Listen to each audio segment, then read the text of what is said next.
Hey, Gavin. Hey, Louie. That tiny, tiny little drink you have. This tiny glass? This teeny tiny glass? It looks like you're ready for murder. On the dance floor. It doesn't help that I'm giant. So this is actually a normal size glass. This is a normal human glass. I'm just a very large. You're a large man. Yeah. But it just looks so dainty. It looks so delicate. I love that you drink. I'm literally drinking like leftover wine out of a plastic cup. A plastic cup that I bought off of Instagram because I am that millennial girl. You know what? That's a good looking plastic cup though. That looks like a glass cup. That looks like a glass. And it's like it's got that little dusty rose color on it. So you can easily trick a toddler with that. That's... Famously, I love children, so they're just like always in my apartment. Speaking of which, I feel like my nephew and niece are going to be in my apartment soon. I have so much gay stuff in my apartment. I'm very nervous. Like, do I need to be taking down? It's cliche. Oh my God. I'm in that movie where like they're like covering like the gay stuff everywhere. I mean, there is a lot of gay stuff in your apartment, and I don't mean to make this about me, but that diagram I gave you that hangs in your bathroom about the parts of a penis. Yeah, that'll probably have to be put away, but we'll see. Anyway, it's educational. It is. Yeah. We're going to save some questions, like that they will have that knowledge already baked in. Exactly. Anyway, welcome to the Mixed Reviews. We are a film podcast where we take a film subject such as an actor, director, or a mini-genre. We take 1 month, we watch and read as much as we can, and we give all that information back to you. We fill our brains so we can fill your brains. It's like a baby bird situation. Yeah. I feel like this is like getting into like gainer territory. We love filling you up. Oh, God. Audiences, our that dear explains listeners. what you've been doing to me over these years. No. Oh my God. This is actually a pandemic that ruined me. This is actually a secret kink podcast. Do you have a second beverage at the ready? I have 3 beverages, thank you. Oh my God! Because I always have a jar of water next to me. Podcasting, let this be known for you out there that do not podcast. Podcast is a thirsty business. It's a thirsty business. So I always make business. sure I have this large, like, I look like, what's his face? That millionaire that used to pee in the jars. God. Yeah. The Aviator. The Aviator. Just the Aviator. The Aviator. Kate Blanchett episode. Go back to that episode for The Aviator. I know where to go after the piss jar. But yes, welcome back to the show. It's been a little while. This is our first episode of the year that is not our wrap-up. Last episode, we did our wrap-up of last year. I feel like we're still in the shadow of last year. The Oscars feel like very late for some reason this year. I don't fucking know. They're like in a couple weeks, maybe. Whatever. Just say the strike. It's just a good coverall. Babe, the strike. The strike. Babe, watch out, the strike. But very excited for this episode. We don't have old business because there's no poll because we didn't ask you guys your favorite movie of last year. Hopefully you guys, watched some of the movies that we recommended. There was so much good stuff. A very queer year that we said, which we live, laugh, love. Absolutely. So, Gavin, without further ado, shall we get into this episode's subject? Let's jump right in. Oh my God. Cheekbones first. It's a very rare episode for us because, honeys, we're doing a straight white man. But when we brought I don't know who brought it up first, but we were like, this is a straight white man that we... Okay, fine, it was me. Yeah, okay, I don't know who Gavin, who could possibly have brought this subject up first. Gavin, I don't like your fucking tone, okay, bitch? I may be basic, but you are basic too, because when I brought him up, you were like, oh, yeah, absolutely. I was like, absolutely. So. Today we are discussing the James Marsden. I realized he is like the Boy Scout of acting. Yes. Just the ultimate Boy Scout. Silly Billy boy who happens to be gorgeous. Oh my God. Yeah. Like seriously, it's unfair. Like, people shouldn't look like James Marsden looks. Right. I didn't watch this movie, but I kind of wanted to, but I spent on time. The Best of Me, which is the Nicholas Sparks movie. And I watched the trailer though, and like, there's his counterpart in the movie, the girl. She's like, did you just get hotter as you got older? You couldn't have been bald and fat, like, and he's just like, LOL, yeah, I'm hot. Like he just is. He just is. I seriously hope there's like a painting in his attic that's like aging for him or something. Yeah, like... yeah. But also, I think, and this is maybe one of the reasons why we really wanted to do this, is like he's such a little weirdo, and his career is so weird, and he, you know, for as traditionally hot, all of that stuff, his career doesn't really reflect that narrative, you know, and I think it's like interesting. He's no Ryan Gosling. He hasn't had the Ryan Gosling's career. He does silly dumb movies, and I would argue he's better in those. And it's just it's interesting. How can a man with A-list looks not really have an A-list career? And I'm not denigrating him in his career, but it's just like, weird. Well, he's listening. James, come out. All the James Marsdenistas are going to come after me.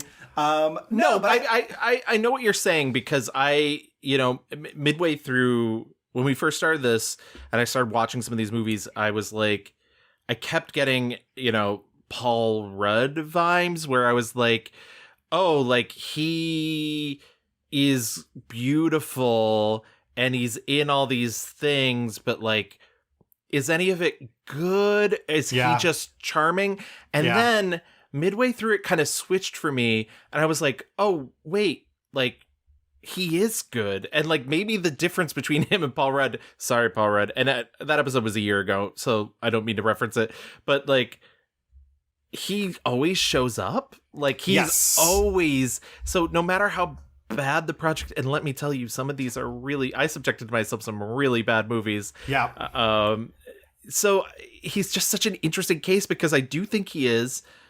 I don't know if I've watched so many movies I didn't like for a subject and still thought our subject was good the entire time. Absolutely. Like, there are, I kept thinking about, you know, we mentioned way early in this project, you mentioned how Anne Hathaway needs a better agent, and I was like, that is what's going on with James Marsden, because the roles he's taking... Does he have an agent? That's what I kept thinking. I don't know. Like, is he just like saying yes to emails?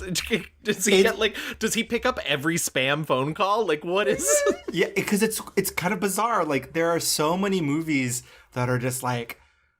I will say a lot of them are big swings. A lot of them like want to be smart. A lot of them want to be important. And it's almost like he is living the cliche mirror universe of like what Hollywood should be, you know? But every time he like pierces the veil and like is just, I mean, I think, and that's kind of why, you know, people really like him now, like with the jury duty of it all. Like he says this all the time. He's like, I've never been self-serious. I've never like take myself too seriously. And you can tell when he's like being silly. I think a lot of people know him from 30 Rock, where he's just like giving just golden retriever himbo energy. Oh my and it's God. like, and he is the perfect vehicle for that. Because he has done the rom-coms. He's done like the very hot, muscly stuff of it all. He's done the dramas. The musicals. Like, it's wild. This man has done it all. But I think you said it best. You know, for all those shitty, bad movies we watch, still like him a lot. Yeah, absolutely. And like, it's so strange. And, you know, we talk a lot about character actors and also like an actor versus a movie star. And I think sort of I feel like his looks have maybe hindered him, because I think if he had his druthers, he would have like a Stanley Tucci career. And I think it took us a long time, and by us I just mean like collective, to realize Stanley Tucci was hot. And James Marsden has never had that issue. Like, of course. He's like that girl that shows up in the room and everybody's head turns and like, who's that? Like, what? So I think it's like harder for him to do. And at the same time, you know, it's not like, because we talked about it in our Chris Pine episode too, of like this sort of character actor in a leading man sort of look. But the difference is James Marsden never seems to take the role where he has to like dirty himself up. Like he's not doing the crazy things that Chris Pine is doing, like shaving his head and wearing a scar over his eye. Like he just always looks like James Marsden. Yeah. And so it's like such a weird dichotomy of like he just is leading man handsome and that you can't do anything about it. He can't escape it. I mean, and like let's just be clear, very attractive. But I will say he did not go down like the Hugh Jackman route. He did not like get insanely buff for every role. He talks about like, yeah, okay, so like I had to be naked in death, the funeral, or whatever the fuck. And so I got really ripped for that because I wanted to like look good. Right. But like he's perhaps one of the most accessible leading men because for as handsome as he is, he's got that like young man face, very baby face, very just like kind of chill. He gives me a rare Pokemon straight friendly ally energy. All that being said, I'm very excited because we're gonna go some crazy places this episode, Gavin. I can already feel it. Even I was saying this off mic earlier to Gavin how I am now actually using my Letterboxd. Cheers. Thank you. Oh my! It's been years in the making. And I found myself writing some very like crazy things. I was like, wait. Is sex drive actually subversive? Which I don't know. It's just weird. So all that being said, Gavin, why don't we get into our rewind? James Paul Marsden, born September 18th, 1973, making him a cool even 50 years old. He is I'm 50. Yeah, he likes to kick. And he likes to play the other guy in movies, and he likes to kick. He was born in Stillwater, Oklahoma. He's the son of Kathleen and James Luther Marsden. James Luther Marsden was a food safety advisor to Lexigene Industries. I don't really know what Lexigene Industries is. It sounds like a made-up evil corporation in a movie. Absolute Resident Evil. Here they come. And his mother was a nutritionist, and they split when he was 9. He has 4 siblings, 2 younger sisters and 2 brothers. He eventually attended Oklahoma State University. Back when he was like, prior to that, he was doing a Good Morning Oklahoma TV show. Incredible. He was like a kid anchor, and he thought for a while like, oh, maybe this is a good career path for me. Like maybe I should be a TV news anchor. I was a student news anchor on that show for a full year. Yeah, we would deliver 2 minutes of educational news at the end of the hour. And then one time I was able to get my if you can call it my band, on the show to perform a 4-part harmony thing. Yeah, it was something that I studied for a few semesters at Oklahoma State University. I was studying journalism broadcasting with the idea of maybe being a news anchor. When he goes to Oklahoma State University, he goes for broadcast journalism, and he then decides to leave after about a year and a half. Because he's like, wait a second, broadcast journalism, like, I don't want to do that. Like, and he actually says he considered it like, maybe that'll be a backup plan, but I want to be an actor. And so he like moves to LA, just up and moves. I saw that like he had a family friend or like an uncle in LA who basically was like, I will pay for your headshots and, you can stay with me and we can like give this a try. Which, is amazing, right? Like we've done a lot of episodes about people who go to LA just like raw dogging it, right? Like it either happens or it doesn't. Like you run out of money, you ask favors to like, where can I stay? Where can I crap? Whatever. And his family just must have been like, you have something. We're gonna go out on a limb for you here, and I just love that, because truly, even though we think like there is a lot that you have to do for yourself. Like no one does this on their own. Like this is it's such a hard thing to do at all. And like someone believed in him. Someone said, yeah, we're going to get you headshots. We're going to start sending you out. And he quickly gets booked because guess what? He did fucking have it. So a lot of people ask if you were, if I was scared. It was a scary move to just uproot yourself from Oklahoma and move to California without really knowing anybody. And I say, no, it was the opposite. It was thrilling. It was exciting because I was doing what I wanted to be doing. I wasn't mature enough or old enough to know how badly I could fail. Going back to Oklahoma and finishing school just wasn't an option in my mind. I'm very grateful that the business and the fans have allowed me to play around a little bit, not just do one thing. I had an idea of what I wanted to do, and this being it. But there was a pragmatic side of my brain that was saying, this is not realistic. So I guess I felt like this has to happen. I have to make this happen somehow.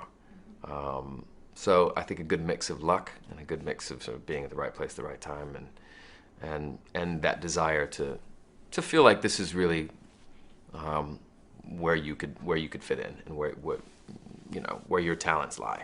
And he gets booked on everything, starting at he's like 19 years old. He is in the pilot of The Nanny as the older daughter's boyfriend. He also does guest stints on Saved by the Bell and New Class and Party of Five. And he does an ABC TV show called Second Noah, which was about a group of adopted children who are adopted by a family who also has a lot of animals. Get it? Second Noah. Oh, yeah. Very subtle. Very subtle. Yeah. Like the Ark. The show doesn't last. I mean, I know many of you out there have heard of it, so I'm sure. Right. They're very huge, familiar, very popular. Second Noah. Just because that doesn't work out doesn't mean that, his career stalls in any way, shape, or form. He's still going out on auditions. He auditions for Edward Norton's role in Primal Fear. He auditions for Ryan Felipe's role in 54. Imagine if he was in 54. Oh my God. I know. Oh my God. He probably, Ryan was a little more dangerous, I would say. A little more edgy. Yeah. Because to be clear, the scenes of him, if you're rewatching The Nanny or clips of him on Saved by the Bell, he is literally just a little slice of Americana. He is the Boy Scout from Oklahoma who's I was going to just say he's so Oklahoma. Just perfect little hair. Goody boy is the vibe.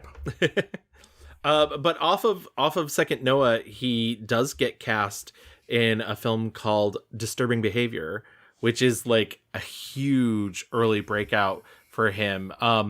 There's a couple stuff that he does, a couple things he does before then. He does some TV movies. He is a working actor. You know, he does Blossom, Touched by an Angel, some show called Boogie's Diner.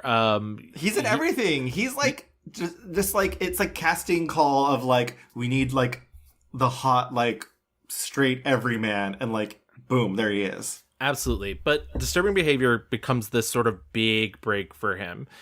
Disturbing Behavior, if you have not seen it, is a kind of riff on the Stepford Wives. It's young. He's a teen whose family moves into town after his older brother has committed suicide.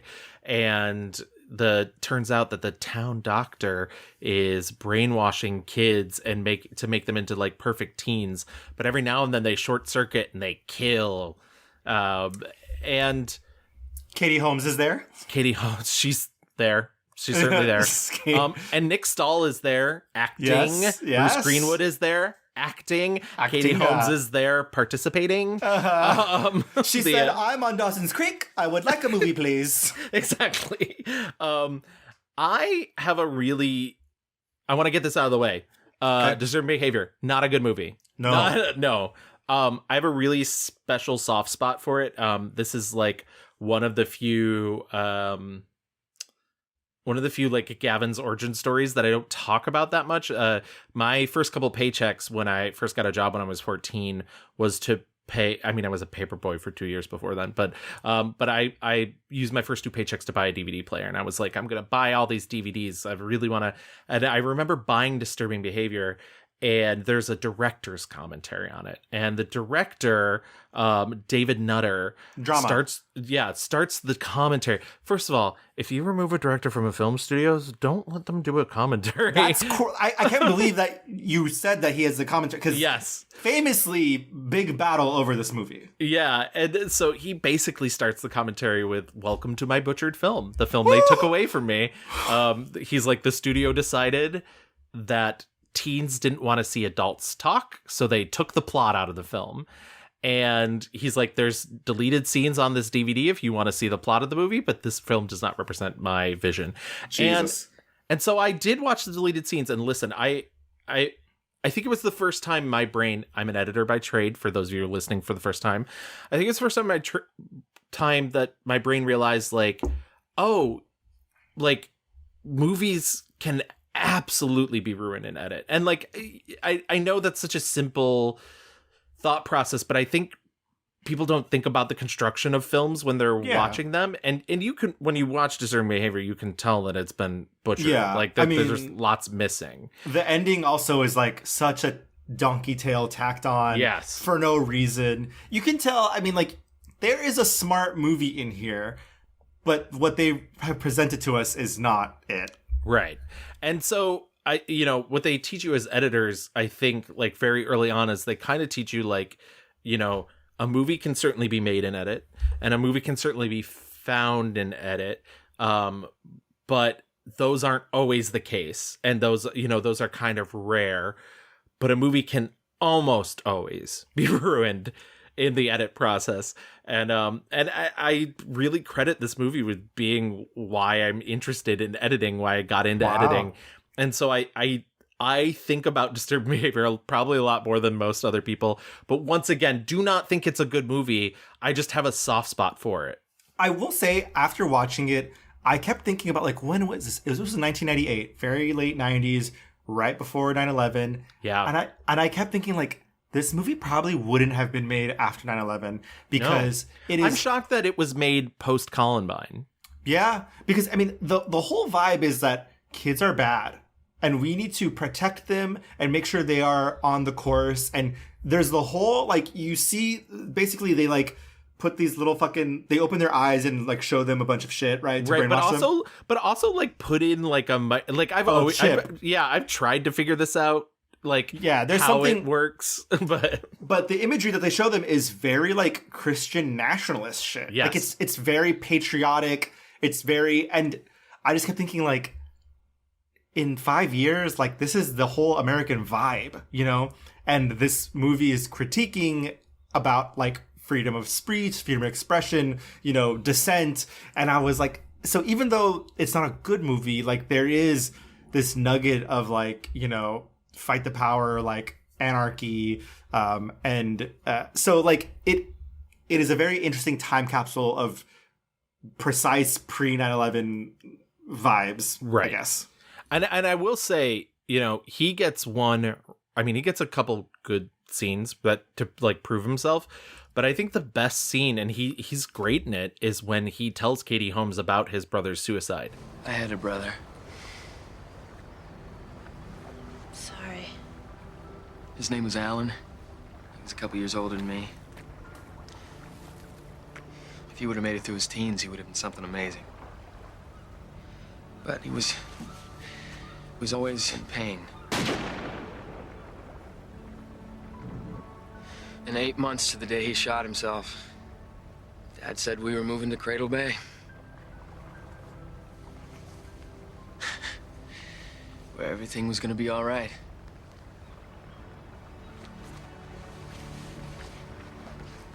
Sorry. No, don't.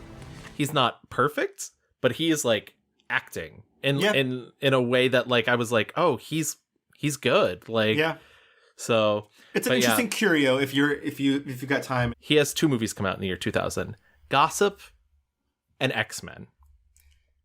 I had never heard of Gossip in my life. I watched it and I was like, again, the time of pre 9/11 of, like, the internet's so crazy, and, like, the way people don't understand how news works. It's like people sometimes think, like, an event happened. It's like, yeah, you didn't hear news. It's like, that's not news. Doesn't just, like, come out from the ephemera, like, yeah, absolutely. But, like, it's so funny. I'm glad you started with Gossip, because I feel like we probably have more to talk about in X-Men. But Gossip is so, like, what is the tone of Gossip? No. Gossip is, like, I'm sure, first of all, crazy cast. They had all the hot teen girlies ready to go. Kate Hudson. Kate Hudson, yes, but then the other ones are like not who I feel like are not who you would think of, because Lena it's like Headey. Yeah, Lena Headey, Norman Reedus, Yeah, it's crazy. Like, and then Joshua Jackson. Of course, I mean, give it up for Pacey. Yeah, it's a very kind of like, yeah, we're actually a smart movie. Gotcha, gal. I will say, the twist is very obvious. Like, I was like, you're not fooling anyone, honey. Yeah, except the twist is obvious. The execution of the twist is wild. Is like, suddenly we're in David Fincher's The Game. Like, you ever convince your professor to like pull a whole fucking stunt on someone about murdering someone for funsies? Because like, what do you think about news and media and gossip? Not to get too deep in trigger warning sexual assault, like the crux of this movie is rape. Yep. And it seems that like the film's kind of firmly on the side of like, there's a lot of fake rapes out there. Yeah. And it's like, wait, what? Like, what? Like, because I don't know. It's not good. It's such a wild take, because it's literally like, it's one of those movies that's like, all it takes is one false accusation and you could just ruin someone's life. No, but like the whole crux is like, because he says something to the effect in this like classroom, like, it's just words. Words can't hurt anybody. Right. And I was like, oh, okay. Like, at the end, it's like, actually, words do matter. Like, oh, wow, we learned a lot. Like, that's gossip. Okay, we need to move on from gossip. We do need to move away from gossip. But shout out to our friend Kevin, because he, like, literally figured it out just by our letterboxes and was like, could you please do a full half an hour on gossip on so like, honestly, we could we really could sign up for that Patreon full episode about gossip. We do have to thank Gossip though for X-Men, because James Marsden says the like costume designer is the one who is like, oh, I'm working on this like X-Men thing, and he's like, what's that? Because obviously James Marsden's too hot to know about nerdy shit like comic books. And which I call shade on, because he's a huge video game guy, and he's admitted this in like several interviews. Like, he said on the set of X-Men, like in between takes, like when he wasn't needed. I remember playing GoldenEye on Nintendo 64 with Kevin Feige, who now owns the Marvel universe. Like, on the first X-Men movie, we'd sneak away for hours and hours and play that game. Incredible. So, yeah, it's one of those things where I'm like, are you a liar, Dina? Yeah, are you know about X-Men? Like, I saw an interview where he was like, I called up my buddies in Oklahoma who told me what comic books to read, and that he was nervous going in for the audition because Cyclops in the comics is like 6'5" and like jacked, and he was like, I was not any of those things. But oh my god, the absolute jump scare. He says that Jim Caviezel was originally cast as Cyclops. Mm-hmm. That could have been a very different movie. Jim Caviezel, Dougray Scott as Wolverine, like, absolutely not. Yeah, and honestly, they were smart casting so young for Cyclops, even though in the comics he's probably older because he's one of the original X-Men. Yeah, but because he's so young, like, he could easily pick it up now if he wanted to. Yeah. I'm not saying anything, Marvel. I'm just saying, like, you'd be a fucking fool if you didn't cast him as Cyclops again. But what do you think of the casting of him as Cyclops? We've talked about X-Men in Halle Berry's episode. Yes. This is our second time around with X-Men. I kind of think that James Marsden's like perfect Cyclops, because like you said before, he's sort of Hollywood Boy Scout, and that's literally what Cyclops' role in the X-Men is. He's a leader, he's a decision maker, he's kind of a wet blanket. Like, he's not exactly the most fun out of the group, but he has like a really soft core, like a really like, he like loves Jean Grey, he's like really committed to the cause, and I think James Marsden's able to portray all that. And also, he has a really difficult job of having to do all of that without having access to his eyes. Yeah. Which like, James Marsden has stunning baby blues. They're, gorgeous to look at. And he has to do all of this sort of emoting a lot through like eyebrow work, through like pouty mouth and like I will say like his cheekbones are just so fucking incredible. Oh my god, cut glass, cut diamond. Yeah, and so the visual is immaculate. Like I don't think anyone would argue that he is not Scott Summers. Like it is just perfect. I will say,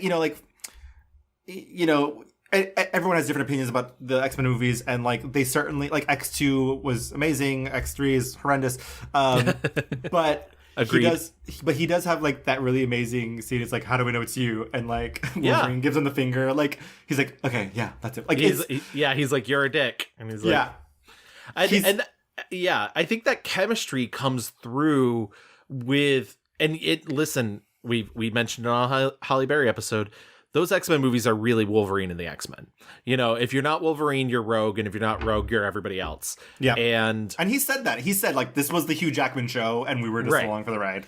And I mean, even I feel like we should just so we don't really have to come back to X-Men later on. I feel like we should lump X2 in here, which is 2003.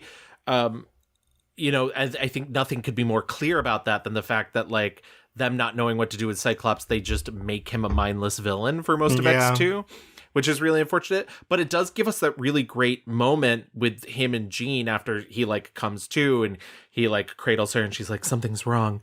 That's my Famke Janssen, by the way. I'm so sorry I could see you, but I couldn't stop myself. I tried. I'm sorry so much. I love you. Controversially, I think you could recast Wolverine at this point. I think enough time has passed. I feel like because he's not been given his shot, because he's not been given his, bright day in the sun when it comes to Cyclops, I think it'd be a shame to cast somebody else's Cyclops. Yeah, and in X3, I will say he has like very little to do, but like there's that great scene where he like shoots, like in anguish, shoots the lake, and then Jean comes and you actually get to see his eyes. Yes. It is a great moment. It's a great moment, and he's doing well. And the reason for that was that he left with Bryan Singer to go do Superman Returns, which is so funny because he's also given so little to do in Superman Returns. 2001, he does a cameo in Zoolander as John Wilkes Booth. It's hilarious. But he also does Sugar and Spice. Sugar and Spice was a script that had been floating around Hollywood. In fact, I believe it was Gabrielle Union who said Sugar and Bring It On was the script you got if you didn't get cast in the movie you wanted, which was Sugar and Spice. Oh, wow. Sugar and Spice was also like, it was called Sugar and Spice in Semi-Automatics. It gets like so whittled down. And I don't know if you clocked the runtime of Sugar and Spice, by the way. It's literally like 72 minutes with 8 minutes worth of credits to get it to 80 minutes. It's so short. Like everything has been gutted from that movie. Yeah. He plays an all-American football star who knocks up one of the cheerleaders. The way he grabs that child and says, "I'm a little professor." That is a core memory. That will always stay with me. Love it.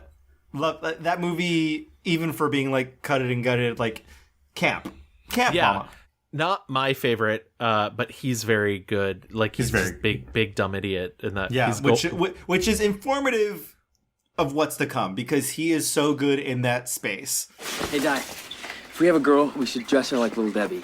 Jack, honey, I'm only eating for 2. No, I know, but all this food reminds me of how much I want to teach our baby. Cocoa Puff's good, Captain Crunch is bad. See, it shreds the roof of your mouth. Now, you're not born with that knowledge. You hear tricks are for kids, and you think, okay, I'm a kid, so I guess they're for me. But, your little baby brain's got no idea that Lucky Charms are like 1,000,000 times better for you. Jack? Hey, pop quiz. If you could be Count Chocula or Trix the Rabbit, who would you be? Trix. Me too! God, will it never end? I love this lady! I do want to talk about 2002's Interstate 60 episodes of The Road, because I did see that you saw it on Letterboxd. Interstate 60 is the directorial debut of Bob Gale, producer and co-writer of Back to the Future and all of its subsequent sequels. And it's the only movie he's ever directed. It's clearly a passion project. He wrote it. He basically called in every favor he possibly could, which is why you get Christopher Lloyd in the movie and Michael J. Fox in the movie. But it's essentially about Gary Oldman as a magical leprechaun type character who grants wishes to people, and James Marsden, who's like a guy who doesn't really know what he's doing with his life, and he just sort of, what is his wish exactly? It's like, I wish for like a new life or a better, like a more adventurous life. And yeah, for adventure or something. Yeah, and it's essentially from there, it's sort of like an anthology film. It's like him driving the road and running into people. Like he runs into Power Rangers Amy Jo Johnson, which I gasped when I saw her. I was like, oh, Pink Ranger. Yeah. And she's like, I want to fuck. And it's a completely sexist scene and just horrible. Really awful. I don't know. Like he's also really chasing Amy Smart. That's and he thinks that she's like the one because he keeps getting signs. So I don't know enough about this filmmaker, but it was just so clear. Like he was grafting himself. Like this was his movie about himself. This is a movie about a guy who is an artist, because the whole thing is that he wants to be a painter, but he's disappointed in the family, and it is just about this guy who is boring and, you know, wants to be an artist, but is afraid of like making his dad sad. And I was like, okay, like you could have spent the like $15 million you made this movie like for anything else, because the payoff is just nothing. Right. It's this movie thinks it's smart. It's deeply embarrassing. It's deeply boring. It is just a nothing burger. And like, oh God, and yeah, like you said, sexist, and it's. Is there a single black person in that movie? Is there a single person of color besides? I can't name one. I can't think of one. Huh. It's and I'm not saying there has to be a quota system, but like he's literally driving across the United States. It's just like, again, this man who was successful at this other thing was like, I have a story to tell, and it's my story. And it's such a limited, like blinders on, like his world is so small. It's so clear that his world is so small. But he thinks everyone like will be so interested in it. And it's like, my God, the hubris of straight white men, uncanny. Marsden found not guilty, but like, yes, God. Exactly. He's very charming when he's on screen, but it's not worth it. I'm not doing it, period. So you're not man enough? You meet a real woman and you turn into a wuss? Afraid you won't measure up, huh? Well, you'll never know, will you? Because if I don't do it, I won't be number 2,000 and whatever. I'll be number one. That one guy, the guy you'll remember for the rest of your life. You'll stay up at night thinking about me, wondering, was he the one? The answer's yes. I am the perfect fucker. The one you never had. 2003, aforementioned X2. 2004, we get The 24th Day, which is a Canadian film. I didn't have a chance to watch this. Oh my God, Gavin! Really? Okay. I wish you, because there is some discourse here, babe, is what I say. Oh no! I mean, it's got Scott Speedman in it, Felicity's own. I know. I didn't realize it was Canadian, but that's interesting. You didn't know that it was Canadian with Scott Speedman, Captain Canada himself? That's true. He should play Guardian. Oh my God. If they made an Alpha Flight movie, I would literally piss my pants. I do have to say, 24th Day is available for free on one of the random obscure streaming sites. If you just type in the 24th Day on your Roku TV, it'll come up. I need people to watch this because I don't know if this movie is good or not. It's confounding. It is based on a play. The movie was made by the playwright. So he's like, I'm going to write the movie. I'm going to direct the movie. It is about two men. Opens with James Marsden and his best girlfriend, Sofia Vergara, at a bar. I know. Sofia Vergara. And Scott Speedman walks in and basically picks up James Marsden. They go back to Scott's place. They're flirty. They're like, they're gay. They're gay. And if I knew it was gay, I would have prioritized it. You know this. I know. But something isn't right, because Scott Speedman keeps asking him questions of like, how many times have you had sex with men? Do you always use protection? James Marsden realizes, I've been in this apartment before. And basically Scott Speedman beats him up and ties him to a chair and is like, I've only had sex with one person, and it was you, and I have HIV. So what the fuck's up? Oh my God. And I need to discourse about this movie because so this was made in 2004. I'm assuming the play was written in the 90s because it's giving very heavy 90s vibes. There is a lot of progressive stuff in this movie, but there's also a lot of not progressive things in this movie. There's a lot of stuff about HIV and AIDS in here. There's a lot of shame about, you know, being sexually active. Bottom line, I think it's a very interesting movie. I think it's like brings up a lot of discourse around sex and shame and, you know, obviously HIV. But I was like, God, watching this now, I watched it today. I was like, watching this now, it's very interesting. Again, there are some like regressive things, but also like there's a part where Scott Speedman's like, I'm not gay. Just because you have sex with a man one time doesn't make you gay. And James Marsden is like, you're right. He's like, labels are stupid. He's like, you know, if you're not gay, you're not gay. Guys should be able to have sex with men and like, it's not gay. And I was like, that's a very progressive thing to be saying in 2004. Especially for 20 years ago. Yeah. Interesting movie, but also just like not the movie of 2004. Like the movie of 2004 for James Marsden. Yeah. Is The Notebook. It's The Notebook. Yeah. It's funny, you know, we talked extensively about The Notebook in our Ryan Gosling episode. We'll probably, if we ever get around to doing a Rich McAdams episode, we'll probably talk extensively about that.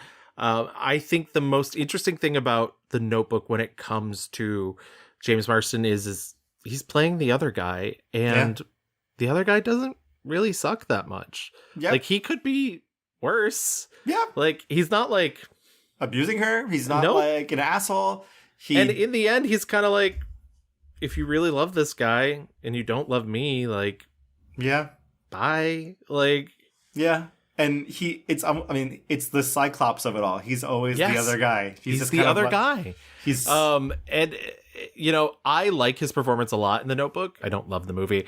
I do want to say, James Marsden says he gets more men that come up to him and tell him, you know, hey, you're in my favorite movie. And he's like, oh yeah, X-Men. And they're like, no, The Notebook. And that's wild. You'd be surprised how many like men come up to me and go, hey, you were my favorite movie of all time. I think, oh, they're going to say X-Men or something like that. They're like, Notebook. And I'm like, to this day, people come up to me. And sometimes just very macho men. You know, like, oh, mate, you're my favorite movie I've ever seen before. Well, yeah, X-Men. No, Notebook, mate. Notebook, mate. I love it. I cry my eyes out every time. It's also what got him cast in Hairspray. So he was like he like was with Adam Shankman and the producers at an empty restaurant. And like during this meeting, and a person walked over to him and tapped him on the shoulder, and they all looked, and it was fucking Julia Roberts. Incredible. And Julia Roberts just goes, I don't mean to interrupt, but you're in my favorite movie, The Notebook. There is something about like the reason why James Marsden is that he was blowing up in all these millennial touchstone films. X-Men, The Notebook, 27 Dresses. These are all just like very classic movies for our generation. Yeah. Whether they're good or bad, they were just the things that like we remember. We know The Notebook is just like aggressively romantic. It like built the stage for all of us into believing what like true love should look like and feel like. And even though he's not like the main guy, you know, it does say a lot that like he could be this other guy and not like, we don't hate this guy. No. You know. I need to get away. Okay. I need to take care of a few things. I need to clear my head. Okay, should I be worried? No, I don't think so. Oh, that's reassuring. Listen, are you all right? Yeah. Okay, then go. Take your time, do whatever you need to do. Look, it's okay to be nervous, right? It's normal to get cold feet before your wedding. No second thoughts, no. 2006, we get 4 movies. We get the Lies and Alibis, which is also known as The Alibi, Superman Returns, 10th and Wolf, and X-Men The Last Stand. We already kind of touched on X-Men The Last Stand. Superman Returns, I just do what I meant. Like, he's Richard White. He's Perry White's, is he his son or his nephew? It's been a bit since I've watched Superman Returns. I can't remember. Yeah, but he's currently with with Lois. Lane. Yeah. And it's once again the situation where he's the other guy. Yep. Superman comes back and he's being all kind of emo and a little stalkery. Yeah. And Richard White is kind of like, well, I guess you're in love with the invincible space alien. Yeah, okay. But I like his performance in that movie. It kind of works because he's believable as the guy that Lois Lane would fall in love with if she didn't have Superman. But that's the thing, though. Like, he plays the generic, like, everyone. There is Right. no, like, edge to him. And not that I'm saying, like, Brendan Ruth has, like, edge. But, like, No, but- it's Superman. Like, that's the edge. Like, and exactly. And, you know, he's not, like, the beardy, scraggly scamp that Ryan Gosling is in The Notebook. He's, like, the every guy that, like, you should love. Yeah.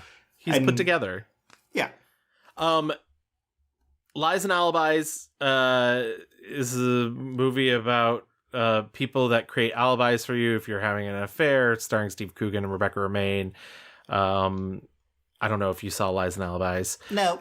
10th and Wolf is a mob movie. He plays a guy who gets back from the Gulf War and is gets drawn back into his mob family by his brother Giovanni Ribisi, but also he's secretly an FBI informant, and he's gonna. I was like James Marsden playing like an Italian mobster. Okay, LOL. And okay, we also, just to get to the Italian of it all, there's the scene literally where they're having dinner and there is a clown opera singer doing Pagliacci, and I was like, I get it, they're Italian. Like, They're very Italian. You could have had them eating pasta or something. Like, this is a bit much. It's very much, the vibe is supposed to be like, these are the real Italians and these are the Italian Americans who don't appreciate clown singing at dinner. Not a good movie. I will say Piper Perabo, very good in this movie. Yeah, and she's a little underrated. I will say She is. Well, if we're saying nice things about actors that we think are underrated, Lies and Alibis, I think Rebecca Romijn has always been a good actor, and we've treated her poorly because she's beautiful. Say that. Say that. These beautiful women deserve more. Piper and Rebecca, we salute you. We see you. Absolutely. The next year, 2007, is a banger when it comes to musicals. This feels like his pinnacle imperial phase. Like, all the checks and things that are coming in from X-Men are paying off that he can do other things. So he does Prince Edward in Enchanted, and he does Corny Collins in Hairspray. Gorgeous. Both singing, dancing roles. Gorgeous. Prince Edward gets to be a little more swashbuckly. Corny Collins gets to be a little more self-righteous, and in all the best ways. And yeah, these are, they're very character roles. Yeah. Like they're not leads. Well, I mean, Prince Edward, once again, is the other guy. Yes. But it's funny because, like, in any other version of this fairy tale, he wouldn't be the other guy. That's the joke. Right. Enchanted, for those who don't know, is a movie about a princess, Giselle, who gets sent into the real world, and she gets to experience New York, and Prince Edward goes after her to try and save her, but it's too late because she's already fallen in love with McDreamy. Yep. And and Hairspray, we've talked extensively about between our John Waters episode, our Queen Latifah episode. I feel like there's another one in there that we also maybe hit on, maybe not. But his performance of Corny Collins is so sharp. Yeah, Yep. Perfection. So sharp, so precise. There's that great, like, tete-a-tete he has with Michelle Pfeiffer, where he's just basically like, fuck off, you racist witch. Oh, Michelle Pfeiffer. We talked about a little bit in our Michelle Pfeiffer episode. I really like both these performances. They're heightened, but they're heightened in both the right ways. Yeah, he's deployed perfectly because we're using his golden retriever himbo vibes. Yes. But turning it on its head because both characters have more, and he's just going full tilt on both of them. I think it's also interesting with Hairspray because I think Zac Efron is a very interesting analog to him because Zac Efron has had kind of a similar career path in that he has a very weird filmography, like, has been desperately trying to find like the dramatic thing that will like make him be serious. And I feel like, James has kind of had some of that with these like gossip and like Interstate 60, like trying to find the thing, but like is actually just a lot better when he's just being a silly Billy, funny guy, which I think Zac Efron is in the same lane. Like when he's just being a dumbass, like it works. A dumbass or like is showing us why he's like has star power. And that's because he's a singing dance man. Like he's a showman. I do. Yeah, he's truly a showman. I wish he could have capitalized on that more. And I know like as an actor, you know, the goal is to be well-rounded. Like you don't really want to get pigeonholed into anything, but you know, I wish there was slightly more of that in his career. And there was a song between him and Idina Menzel that was cut from Enchanted, and I wonder if like maybe that because he doesn't really get to show off those chops until the second one, which I just watched today. We'll get to it.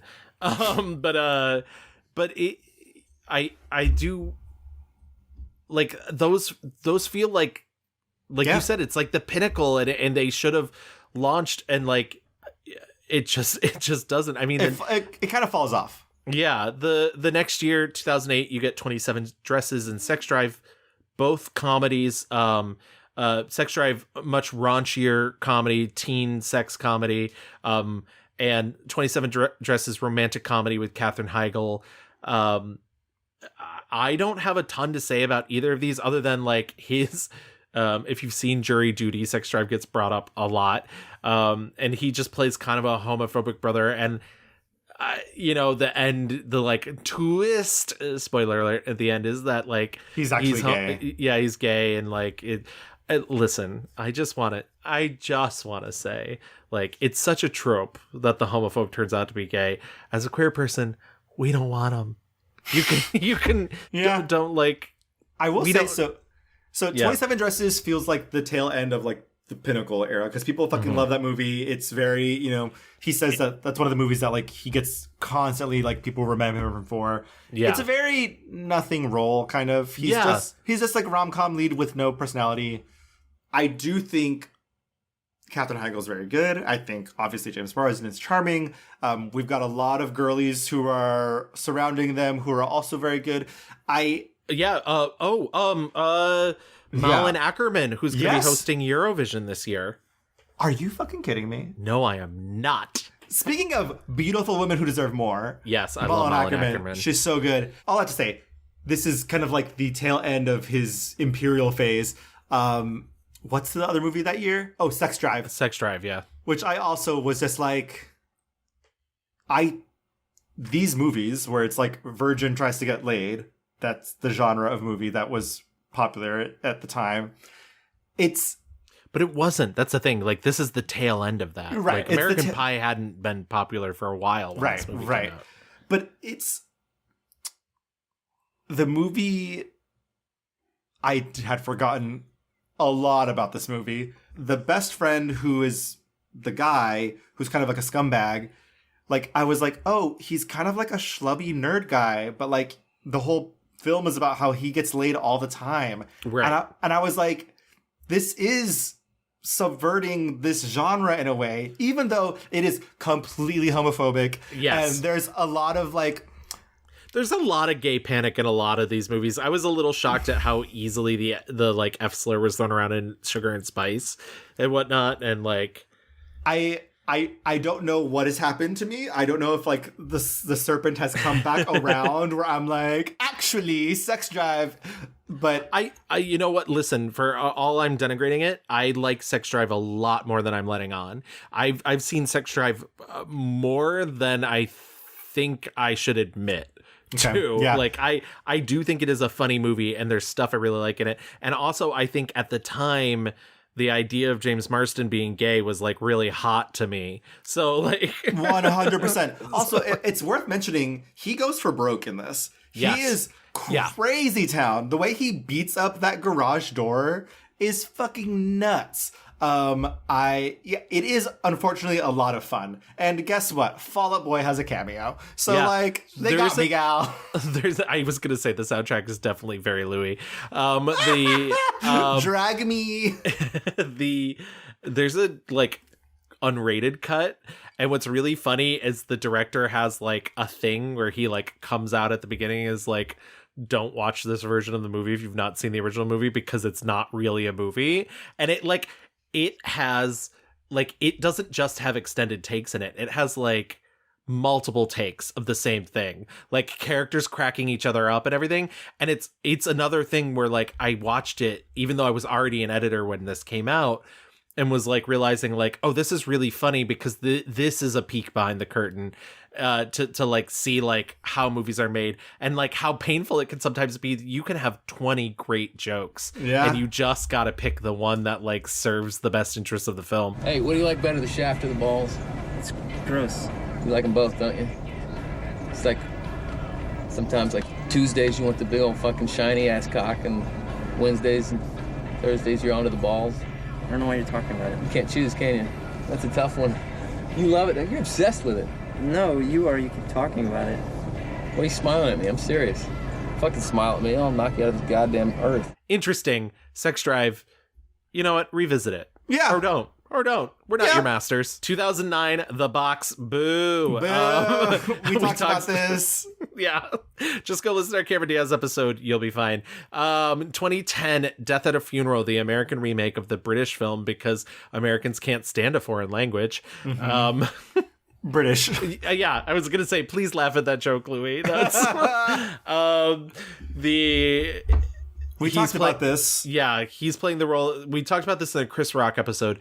He's playing the role Alan Tudyk plays. It's another like go for broke performance. I think Alan Tudyk is like maybe slightly better in the British version, but I love that James Marsden's like not afraid to do this. Yeah. I mean, it's funny. Directed by Neil LeBlou. Like, I feel like this movie had a lot of like cultural cachet. Yeah. I don't think it made any impact. No. Like, at all. I mean, it is essentially a black remake. Yes. And he is the one white person. And it's just, I often think about this. Like, it's like, unfortunately, like comedies that come from like the UK, it's just like, you can't improve. Like, it cannot be done. I'm so sorry. Yeah, and Neil LeBute is not the director that Frank Oz is, and Frank Oz directed the original, which is so funny. Not even a British director. I don't know. I don't really I don't get it. 2011, he does like a little tip spot on Modern Family, and he also does the movie Hop and Straw Dogs. Hop Can we just say, it feels like he is searching. Yes. He is lost right now. Yes. Like, X-Men is over. The singing and dancing is over. What the fuck is going on? Because we've got Hop and The Box and Straw Dogs. Yeah. I watched Straw Dogs today and I was like, very hot. He looks very hot in Straw Dogs. I don't want to belabor Straw Dogs too much because the original Straw Dogs from the 70s is very controversial as it is. I don't really understand the point of remaking it. I think there's a couple like minor tweaks, which is the original Straw Dogs takes place in England. And so Dustin Hoffman is the sort of outsider because he's American and it's like this rural England versus in the new one, it's the South. And in the original, Dustin Hoffman's like a mathematician. And in this, he's like a screenwriter and he's like researching Nazi history and whatnot, which I think is supposed to like add to the idea of that when shit goes down, like how awful human nature is. I think the biggest alteration between the original and this, besides the fact that like, I think the once again, trigger warning, sexual assault, the sexual violence that occurs in the original is much more, ambiguous and controversial, and it's like much more clear in this. But I think the concept is in the original, it's the idea that like all men are programmed to be awful beasts and all women are sort of programmed for sex in a way. And in the remake, the idea is sort of like that it's more about society and like what's you're taught and like how you're like warped into believing certain things and whatnot. I was telling Dan about this. Dan has never seen either of them. And Dan said maybe the most astute thing, which for a movie he's never seen, which is like, I've always assumed Straw Dogs is a movie with no ideas. It sounds like the remake is a movie with one extra idea, and that still doesn't make any reason to make it. Woo! And I was like, yeah. I was like, that's what it felt like. I was like, okay. I think, like, I haven't seen the original, but I saw this one, and it's weirdly, like, very regressive, and that, like, Kate Bosworth is the woman, and she keeps telling James Marsden, like, if you would just do something. Right. You why aren't you doing anything? And if you would just do something. The original's very like that. And it's like, this woman is standing around, like, being, you know, tortured and, like, harassed and assaulted, and, like, wants her husband to do something about it. Right. It's weird. It's a very, very hard pill to swallow. God, what the fuck is the other guy who's so hot? Oh, True Blood. Yeah. Eric Northman. Yeah. Why do I know his fake name? Skarsgård. Alexander Skarsgård. Thank you. My God. Just doing a Southern accent, I believe it. Well, because he knows it from True Blood. Yeah. Yeah, exactly. But I thought everybody was fine. I mean, I don't ever want to have to sit through James Woods ever again, but oh my God, when they threw that fucking hot O in his face, I was like, get that bitch. Get her ass. 2012 Bachelorette, Robot and Frank, Small Apartments, all indie films. So you're right. It's like he's decided, like, okay, let's go the indie route for a moment. Let's try and see if there's anything there. And yeah, I didn't get to see Robot and Frank is like the one out of those three I haven't seen. I've not seen Bachelorette in years. I should rewatch it.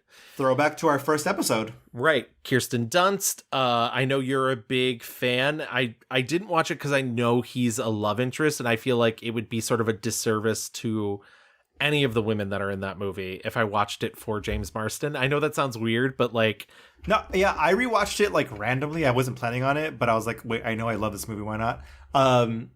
He's playing an asshole, and it's fun. It's very fun. It's very fun that he gets to play against type and just be a dick when it's great. I also wonder if around this time he was doing these smaller movies because he was also doing his larger guest starring work on 30 Rock. Because 2012, 2013 is when he is such a large part of those guest starring bits because he is playing not just Liz Lemon's love interest, but her eventual husband. Right. And so, like, I'm sure though that also, like, a TV schedule is pretty grueling. His name is Chris Cross, LOL. Yes. Oh my God, this scene with he basically becomes a housewife, but the scene where he's like trying to put together the apartment and he's like, you look like you're in a gay porn, and she's like, you should talk. Wow, look at you, all sweaty with your tool belt and your 90s haircut. You look like you're in a gay porno. Oh, yeah? You're one to talk, buddy. I'm Brent. I'm the new guy on the crew. I'm Rod. I'm the boss. And what I say goes. I've never been with a man before. Looks like I'm the boss now, Rod. Oh, what are you doing? I don't know. Whatever, let's wrestle. It doesn't matter. So I also think about that all the time. What does that say about me? 2013, Anchorman 2, The Legend Continues, As Cool as I Am, The Butler, Two Guns, and the English dub of The Tale of Princess Kaguya. I saw a bit of an interview with him where he couldn't even pronounce Princess Kaguya, and I was like, no, James. Sweet thing. You sweet Oklahoma boy. I have not seen Anchorman 2. I know he plays like a threatening other anchor. I'm sure he's fine in it. I'm sure he's fun. You know, that's like, the one crossover with Paul Rudd. Yeah, and he's like tapping into his old broadcast journalism. Yeah, exactly. I saw The Butler and Two Guns in the theater with my mom. I know it was a vacation. Okay. It was a rainy day. We didn't have anything else to do. Two Guns I did not rewatch. He only plays John F. Kennedy in The Butler.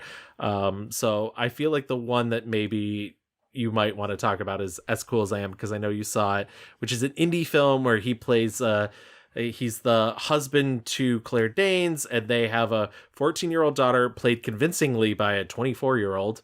And he's like I couldn't remember, does he work as a like logger or an oil man? Like he goes away for large amounts of time for his job to like get away from his life essentially. And he's so it's an sort of absentee father. Yeah.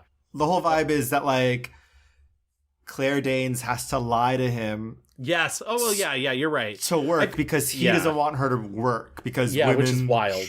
Like, I also have to say, like, Claire Danes has never been worse. This is a horrible movie. It's so boring. And I think everybody was directed really badly as well, too. Like, and it looks like a TV movie. Like, it never escapes TV movie look, which I think is, when you have a cast of that caliber, it's like, yeah, I mean, it's really wild, and I didn't know that it was based on a novel, but like as I was watching this, I was like, this is a YA novel. Yeah, this is a YA novel. It's very that. And I love me some YA, like, but this is just bottom of the barrel dredges. Ugh. So you loved it. Yeah. 2014, another big working year for him, and I think this is maybe we're now seeing the after effects of getting off of 30 Rock. Yeah. So he does The Best of Me, The Loft, Walk of Shame, Welcome to Me, and like cameos in the next X-Men movie. Best of Me is the Nicholas Sparks movie you didn't see. I don't want to talk about it that much, but I want to say like it's hilarious because this movie is literally just the Notebook. Like he finally got to play Ryan Gosling in The Notebook, except instead of dementia, it's crime. He proves that he could have played the Ryan Gosling role. Right. Oh, I did see he has like the stubble, and I was like, yes. all right, bitch. Fuck yeah. Like, my God. The Loft is a crazy town movie. It's the second remake of I believe a Belgian film. Also the second remake that the same director has made, because he made the original Belgian film and then it was remade in another country and that director got sick and he took over for her and then they remade it in the US. It's awful. Also, it's rare that an erotic thriller forgets to be both erotic and thrilling. I didn't like it, and I felt so bad because Eric Stonestreet from Modern Family was in it. Jump scare. Maybe look at those tits. I was like, what is happening? What is happening? It's like, I know you're straight in real life, and I know you don't want to be pigeonholed as the Cam character for the rest of your life, but baby, this was not it. This was not it. Can't you guys see what's going on? Someone is trying to frame us. Who wants to frame us? I don't know. But think about it. The body's cuffed to the bed. It's impossible to move. The Latin, the knife. Someone did this for a reason. Hell, the cops could be here any second. Yeah, but none of us know who this girl is. We don't even know how she got in here. Who else knew about the arrangement? Who else knows about our arrangement? Did anyone blab? Walk of Shame. I don't know where this movie came. This 2002-esque movie somehow got made in 2014. Elizabeth Banks said, I can do that. Yeah. I can do that. It's sexist and racist and like it's not, I guess it's not homophobic. I guess it doesn't get the full trifecta because like it's weird. It's almost if you ask anyone, when do you think this movie was made? You would say like 2002. Yeah. 2014, we're out here making these types of jokes. And it's almost as if Elizabeth Banks desperately wanted to be those guys back in the day and is trying to prove that she can do it. And it's like, but should you do it is the real question here. About James specifically, there's nothing there. Like, he looks cute in her dress. There's a scene where he like tries on her dress. Yeah. Yeah. Again, also like not how news works in this movie. No. It's like she does an alleged like hate crime at like a synagogue and like police are... And also Carly Rae deserves better. She like sings Call Me Maybe and I was leave Carly Rae out of this. But like cops on the scanner are like, there's a hate crime at a synagogue. I'm like, who told them? Yeah. Who told them? Who called that in? Like, not how news works. Now he's like mid-ground. Now he's like building back up, I feel like. He does the David O. Russell film Accidental Love, the D Train, Into the Grizzly Maze, which is also just called Grizzly, and Unfinished Business. I've seen all 4 of these movies. What a bad year. What a bad year. Sometimes we're like, oh, we had a banger year. It's like whatever the opposite of that is, 2015 is for. I mean, honestly, lump in 2014 too. 2 very bad years. I would even say 2017, the next to the Female Brain and Shock and Awe, like just a bad 4 years. Yeah, Accidental Love, maybe one of the worst movies I've ever seen. Like, yeah, holistically. For all of the talk of it being taken away from David O. Russell, so much of it feels like David O. Russell that I was like a little shocked because I was expecting it to not. And no, it does. It feels like early David O. Russell, but whereas like I can't think of the name of the movie he made with Ben Stiller that I really like, it's like the opposite of that. It's so weird. And I read like some trivia thing that was like, oh, it comes out after Obamacare is passed, like rendering its message moot. And I was like, no, like we still don't have universal health care. Like, yeah. It does, like the message is there. It's just delivered so poorly. Are you thinking of Flirting with Disaster? Flirting with Disaster. Yes. Ben Stiller, Tay Leone. I like that movie a lot. I do not like David O. Russell. I think he's a total asshole. But yeah, this movie's really bad. James Marsden plays, he's a cop who's going to get married to Jessica Biel. She accidentally gets a nail in her head. And like it leads to kooky, crazy emotional outbursts later on because she can't get it removed because she doesn't have insurance. The movie it's just an SNL sketch that doesn't end. No, truly. And Jake, I feel like I bash Jake Gyllenhaal maybe once every 3 episodes. Jake Gyllenhaal, what are you doing? What are you doing? It's crazy. I don't know when he made this. Like, I don't know, between Prince of Persia or something else. Because he's like this congressman who's very like ripped. But in crazy town ripped. The tone of this movie is bonkers. Nothing is funny here. Nothing. Nothing. I didn't laugh once. No. And usually you can get even like a pity laugh out of me. I'm a pretty easy laugh. It's incredible. I real quick just want to mention Into the Grizzly Maze, which is not a good movie, but like kind of I love watching a movie that like thinks it's Jaws and it is not. We need to talk about the D Train. I would like to talk about the D Train. It's a bad movie. I weirdly think I liked it better than you did. Yeah, I really didn't like it. It's interesting though that like there's this theme throughout his career where he is playing either bi or queer characters, but it's very like nonchalant. It's very kind of like no labels, just like vibes. To me it falls into the genre of movie where like Jack Black is playing someone who is insufferable and I'm not going to feel sorry for him. Like I'm not going to. Okay. And I will accept that. And like maybe he's sort of miscast, but I also think there's a little bit of a misdirection, and not misdirection as in like look this way, and not like badly directed. I know you like mentioned, you were like Mike White fell off. He only produced this. I wish as a producer he'd been like, we need to like think out this script, especially because this is the man that wrote and directed Chuck and Buck, and it's actually like kind of deals with similar themes. But essentially Jack Black is this guy who like is a loser but is also the self-appointed head of his reunion committee, and he sees James Marsden, who was kind of this like cool guy he went to high school with, in a commercial, and is like, oh my God, he's so famous, we got to get him to the reunion. And so he like goes to LA and they get drunk together and James Marsden fucks him. Literally, there's a scene of him fucking him. And Jack Black doesn't really know what to do with that, and then sort of devolves into like a jealous lover as James Marsden like invades his life by like coming to the reunion and whatnot. I think there's a deeper core here that's really interesting about sexuality and about like those questions and whatnot. And I do think the movie is surprisingly really not judgmental about it. Like there's like the next day shower scene in it, and I think a lesser comedy, the instinct would be like Jack Black would be so disgusted at what he did, and he's not. He's kind of just like, where do What I just go? happened? Yeah.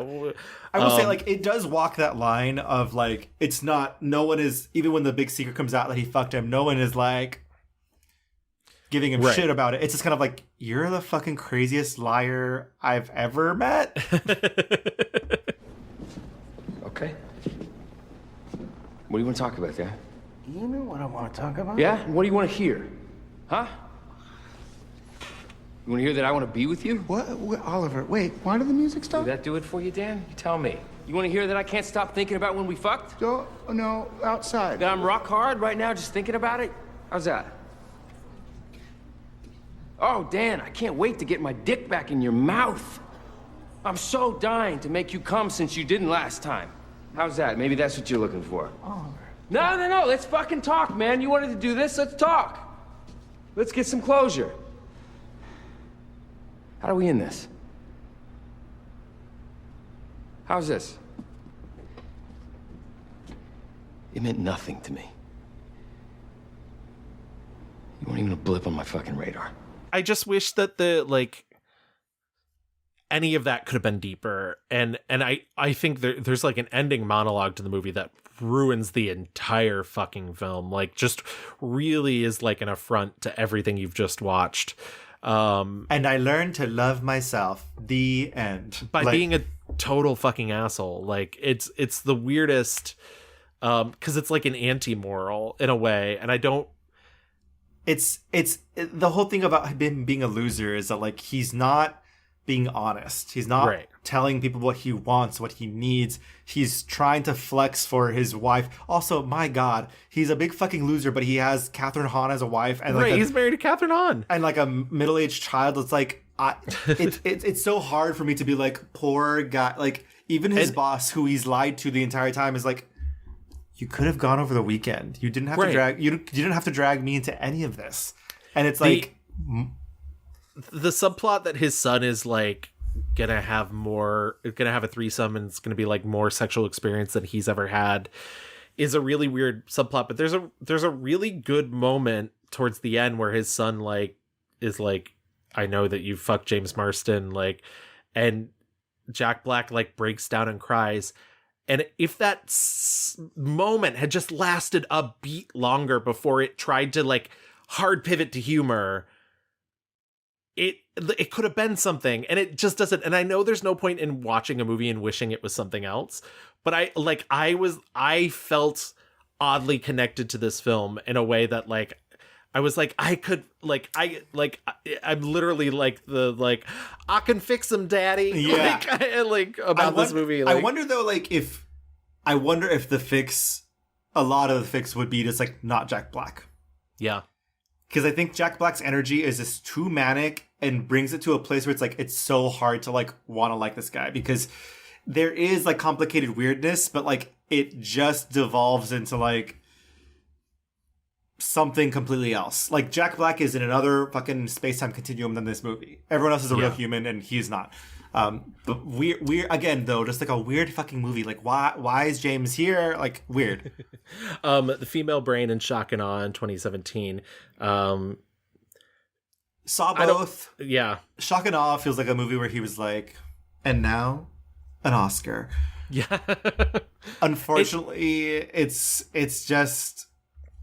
a very good story, right? But it's like it is a good story, yeah. But I don't. Why is Jessica Biel here? Why are we doing rom-com in the middle of this? Why? Right. Well, that's what it really wants. What Spotlight has, and it can't pull it off at all. And I think I would literally blame Rob Reiner for that, the director who's also in it.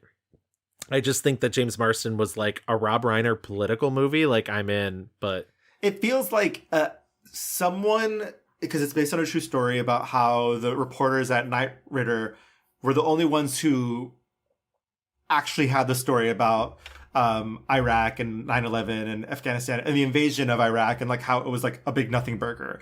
Everyone else was reporting that, you know, there are weapons of mass destruction. I will say, like, always love good shitting on like the New York Times and Judith Miller. And Judy Miller specifically. Yeah, fuck her a lot. But I think this is a classic case of like, I don't know how involved the people in the true story were in this, but like this needed to be moved to someone else who can say like, we need to cut this down to be leaner and meaner and like not as this was like gift wrapped of like right. It was too pretty about these two guys who had the story and no one else did. And I'm a sucker for journalist movies, and so like I appreciate it, and I think it's a very important story. But like the movie's kind of like full of hot air. And like, you know, he does a cameo as Burt Reynolds in the expanded cut of Once Upon a Time in Hollywood, which I've seen, and he shockingly looks so much like a young Burt Reynolds. But like, really, this is, and we're gonna talk. I mean, I feel like you guys would hate us if we didn't talk about Sonic the Hedgehog, but this, I want to say, post this as like TV era, because he starts doing Westworld in 2016. He also joins the cast of Dead to Me in 2019. Both of those are concurrent until 2022. He does The Stand in 2020 to 2021, which is a mini series, and he does 2 episodes of Party Down in 2023, and then all 9 episodes of Jury Duty in 2023. You know, and the only movies he's really doing during that time are Sonic the Hedgehog, Sonic the Hedgehog 2, and Disenchanted. And these are, I would say he has a really large part in the first Sonic the Hedgehog, but Sonic the Hedgehog 2 and Disenchanted, he's like clearly doing on his weekends. Yeah, I mean, like, these are kind of like paycheck movies. They're also like kid movies. I think the Sonic movies are actually pretty decent. Yeah, like I was a little shocked at how low the stakes were in the. Yes, and I think it's because I'm so used to like Marvel movies that literally the first Sonic movie is just Jim Carrey as Dr. Robotnik wants to kill a fucking animal. Yeah, and they were like, you know, we should just give Jim Carrey like space and time to do bits. Yep. And honestly, work. Like it works. And so he's getting paychecks, making kids movies for a lot of that era because he's doing his TV shit. Right. It's funny. He's a huge Jim Carrey fan. Like Jim Carrey was like one of his idols when he was a teen, and I love listening to him talk about Jim Carrey because it's like, he's not faking it. Like he like loves Jim Carrey. So the fact that he got to be in a movie with Jim Carrey and watch him work.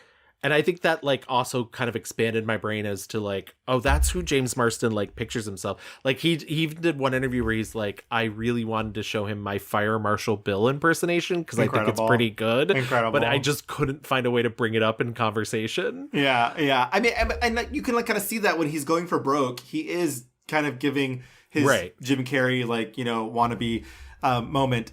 Were you a Westworld person? Not really. I watched the first episode and I was like, this seems fine, but I never got it. It literally started around the time we started the podcast, and so I was like, I've got more homework to do. No, I never was, but people seem to like it, and then they seem to not. And now HBO has banished it forever, so whatever. I do like Dead to Me. He's great in Dead to Me as well. He was supposed to only be in the first season, and they said, bring him back. And then, like, we're talking about him, or not we, but, like, the universe is talking about him because of Jury Duty. And, like, LOL, that's the first time he's, like, you know, kind of gotten a big, like, awards notice is for playing this heightened version of himself in Jury Duty. And I fucking Jury Duty is great. Like, I love it. It's so fun. It's so fun. I binged all of it. Literally, like, I've been waking up early for the job I've currently been working. And last week I was literally up until like 1:30 in the morning because I watched the second to last episode and it ends with the big reveal. Yeah, and you can't stop there. Yeah, I was like, I need to know more. I'm like, yeah. So the moment when he's like on his phone with his agent, he's like, please don't tell me Chris Pine got it. Chris Pine, I know. Oh, that is maybe because you know it's real. Like, that's real. Right. Like, right. That has happened to him. Right. And that's exactly, that's all I could think of was like his and then I brought up Chris Pine. But there's a great NPR interview with him where he talks about like, he's always loved playing that sort of heightened version of himself. I made it clear that it was important to me that I didn't want to be a part of a prank show. Right. I was not interested in being cruel or mean-spirited at all. I do this kind of bit on set sometimes when we're sitting around waiting for the cameras to be set up. I'm not talking about Jury Duty. I'm talking about every other movie or TV show I've ever been a part of. And I just think it's a funny little bit to like pretend like you're the actor who is trying to be affable and like self-deprecating, but really what comes through is the the narcissism and the conceited nature of, it's that whole thing of like I would do a little bit on set and be like, I don't think people really truly understand how difficult it is to be an actor. I know there are really tough and dangerous vocations out there, but I don't think people really know how hard it is. I'm sorry, the coffee is a little lukewarm. These ice cubes are too cold. Right. Right. And so, I don't know. I just thought the idea of sending up that sort of trope and playing with it, and I'm doing it in my own shoes, was an exciting, funny thing for me to explore. But then to like do it for a real live human being, and and he's like, especially this guy like who is so open-hearted that you want him to like you. Yeah. So then you have to be like, I hope he doesn't think I'm a sociopath, just that I'm a human. Right. I highly recommend, and it's for free, and on Freevee. Freevee. It's totally worth everyone's time. We don't talk about TV that much on this show, but I would really recommend.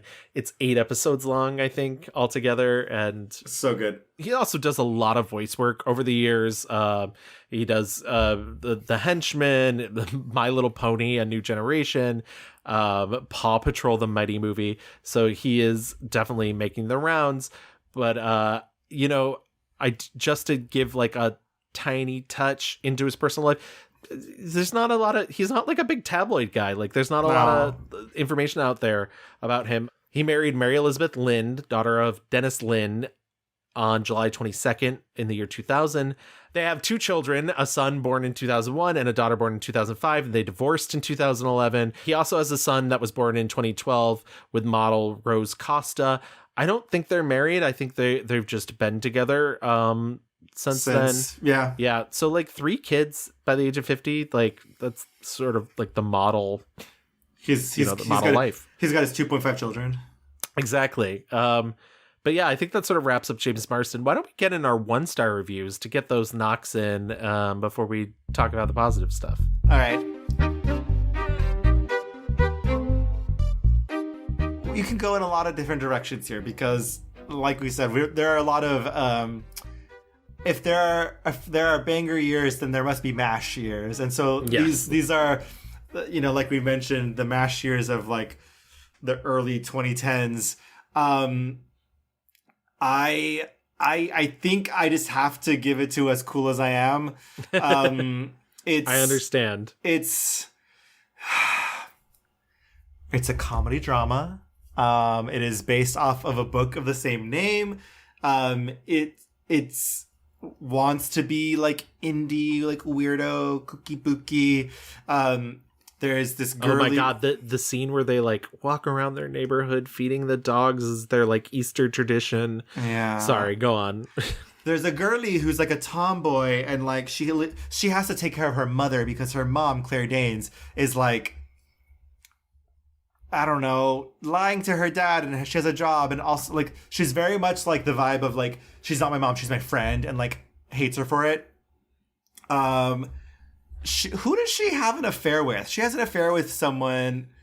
There's like 2 different men, nonetheless. Like, isn't there? Like, it's Jeremy Sisto. It's Jeremy Sisto. Also, her best friend is Anika Noni Rose, who maybe bless her heart, she is getting paid. She has maybe 2 scenes in this entire film. It's just.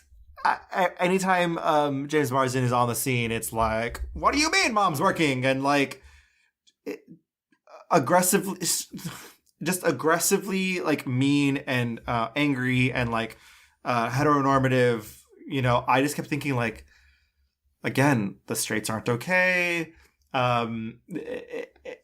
Claire Danes' career worst. Yeah. I think the biggest sin of the movie is it deals with some things that I feel like are much more prevalent in young adult novels, but not so much in young adult films. And I thought that like that stuff could have been interesting if it was just a better movie. But I was like impressed because I think a lot of young adult stuff now edges a little more towards less controversy because they don't want their books banned. But this like deals a lot with sex and sexual assault and abortion. And I was like, oh, these are really interesting. But this movie's so nothing that it just... But also like the sex stuff and the abortion stuff is... This movie is not about this girl. Like they give so much of this movie away to Claire Danes and like her need to like fall back in love with this high school guy and go to Mexico, and like they give her hobby, her dream is to become a chef, and she watches Mario Batali pre-cancellation. Yeah. Like, tough, but like a lot of sins committed here, and James is bad, but only as bad as like the movie is bad. Like I don't think like. But I will say, like, the tone is just fucking wild because it's like, it's not like domestic violence vibes, I don't think. And no, and that's what's weird. And not that I want to watch him commit domestic violence, but but it seems to imply that he's like really aggro, except for with Claire Danes. But also, like, he doesn't want her to work. But like, also, Claire Danes is literally cheating on him. Yeah. Like, she's not a saint in this either. And by the end, the daughter is like, I don't fucking need you, and you don't come around here anymore. And then he just kind of like rides off into the sunset. All around, just like not good filmmaking, not good acting, not good writing. So I should want to be tortured and mutilated rather than have sex with a guy I really like. Is that the moral to this story? This is not the person I want you to be, Lucy. Who do you want me to be? You want me to be like Mom, who, as it happens, you got pregnant when you were both exactly my age. Your mother and I gave up everything. We got married to have you. What? How about if I'm a self-centered, immature, controlling high school dropout who uses every excuse not to be with my family? Is that the person you want me to be? Such an awesome role model, Dad. It sort of sucks, and I'm not saying that you can't. I think this is an excellent 1-star review pick. It sort of sucks to be like this indie film, this first-time filmmaker, but like somebody at some point had to be like, we need something here. Like we need style or like another pass on the script or just something that like it should have stayed a book. Yeah. Period. Yeah. That's my 1-star review. What about you, Gavin? My 1-star review is 2006's Lies and Alibis. It's also known as The Alibi outside the US. It came out direct to video here. It's a movie about Steve Coogan, who plays like a fixer who like runs a service for adulterous husbands, essentially. And he gets involved with Rebecca Romaine, and he works for James Brolin, who's this very rich man whose family has a history of cheating on their wives. And his son, James Marsden, now wants to cheat on his girlfriend. And on his first night with this woman he's cheating, he like accidentally kills her. Hey, when it happens. Yeah, I know. Exactly. It's a prelude to The Loft. Basically. And the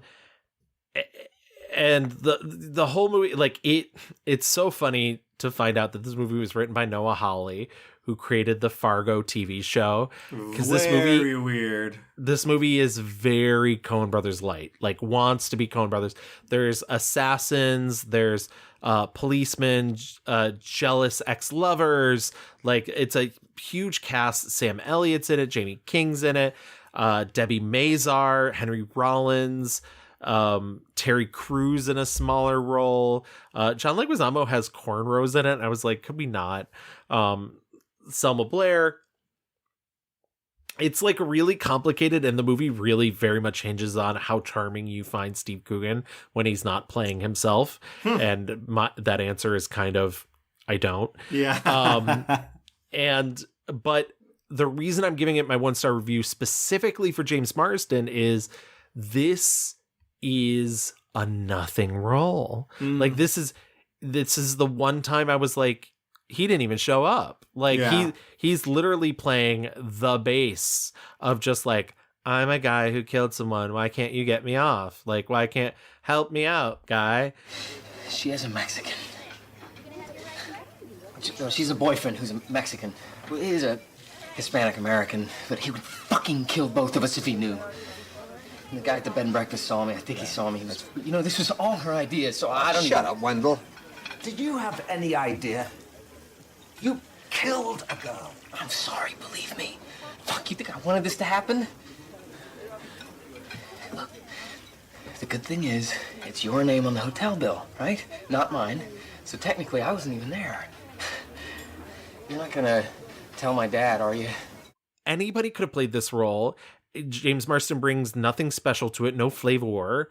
Like, so it's just like, why? Why did he take this role? Like, what? Yeah. Like, these are young filmmakers, so I'm sure the payday wasn't exactly huge on this one, especially after it went direct to video.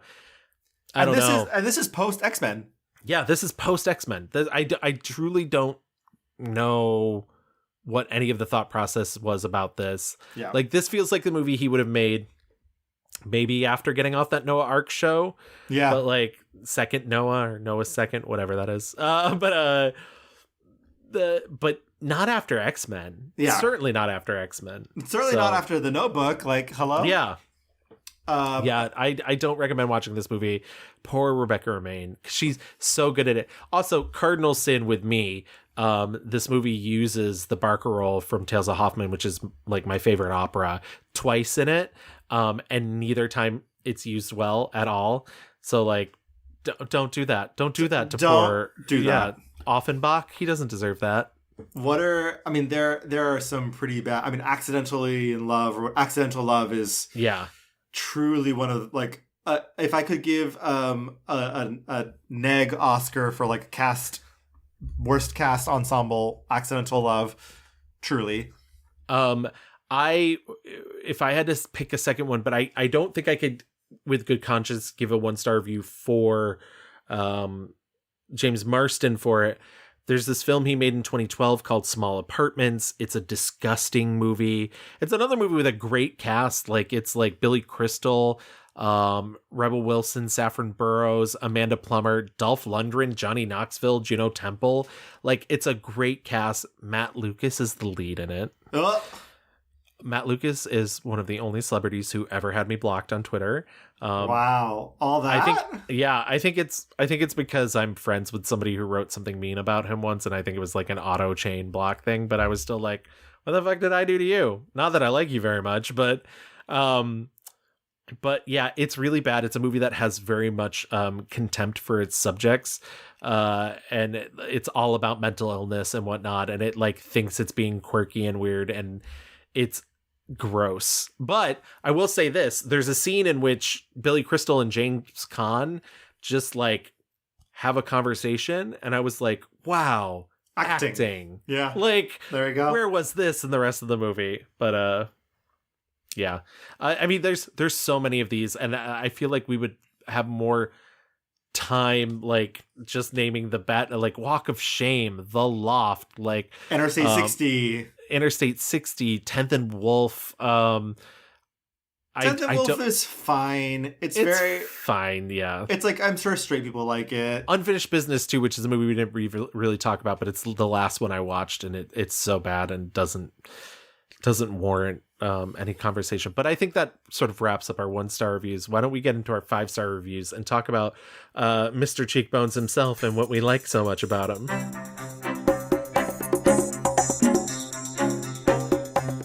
Thank goodness we're out of there. Oh, I hate talking ill of a man, of my husband. My 5-star review, and I think there's some really great casting where he just is really firing, but I think the best of the best is 2007's Enchanted.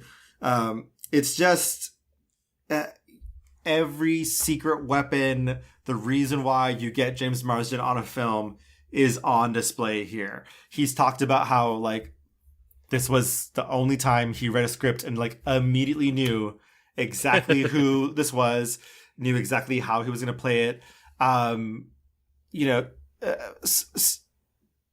This movie was kind of a groundbreaking at the time because it was mixed animation and mixed real life. It was a return to hand-drawn Disney vibes. Like Gavin mentioned earlier, Princess Giselle has been banished into the real world by Nerissa, Prince Eric. Is it Eric or Edward? Edward. Prince Edward's mother, who is secretly evil. And she is learning that all the Disney tropes of princesshood and happily ever after are fake. Falls in love with McDreamy. Prince Edward goes to New York to try and find her, and he is just the most swashbuckling, smiley, confused himbo prince man. But he's just so funny and so endearing and so charming, handsome as hell, of course. Great voice. Great voice. Oh my God. The scene where he's singing to her and he's you're not singing, waiting for her to sing. I've been dreaming of a true love's kiss. He sings too. And a miss I have begun to miss. Pure and sweet, waiting to complete my love song. Yes, somewhere there's a maid I've never met who was made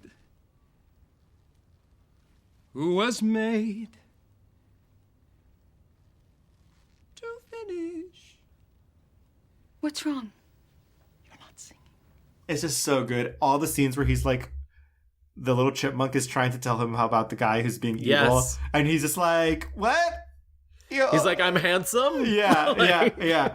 Oh, please, magic mirror. Please tell me where. He's hamming it up to 11, but it just makes so much sense. And he even talked about in an interview, everyone on set was how big are we taking this? What is the vibe? And luckily him and Amy Adams and everyone just said, oh, we're going to go fucking balls to the wall. And the tone is just so perfect. And he gets to display all the chops, all of them. He's charming. He's funny. He's song and dance man. He gets to do it all. It's great. Two things that are not even about him necessarily. Amy Adams was audition 175 of 200 women. And she wasn't a big star yet then. So they cast her because she was slightly unknown. But it's just wild to be she was that deep into the audition process, but they were oh, she gets it.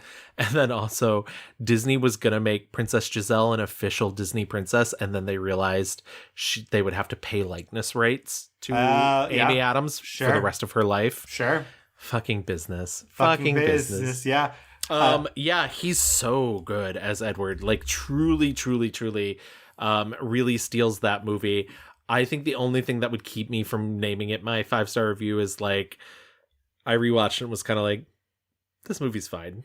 I was I'm taken by it's very cute. It's very cute. Yeah. I'm taken by the charm. Unfortunately, I think what Disney did with Enchanted is that they created a mess for themselves because now the machine of it, that's why we get Frozen and these movies that don't have villains and puncturing the magic, quote unquote, right? The Disney magic of romance and True Love's Kiss and all this stuff.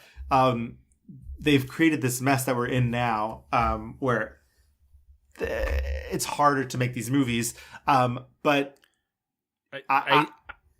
I did watch Disenchanted. I think that's really bad. And I think felt like a TV movie, even though they clearly spent money on it. I just think I understand the thought process Enchanted made so much money, you have to make a sequel. But like, if the script's not there, like, you don't do it. You don't got it, babes. Yeah.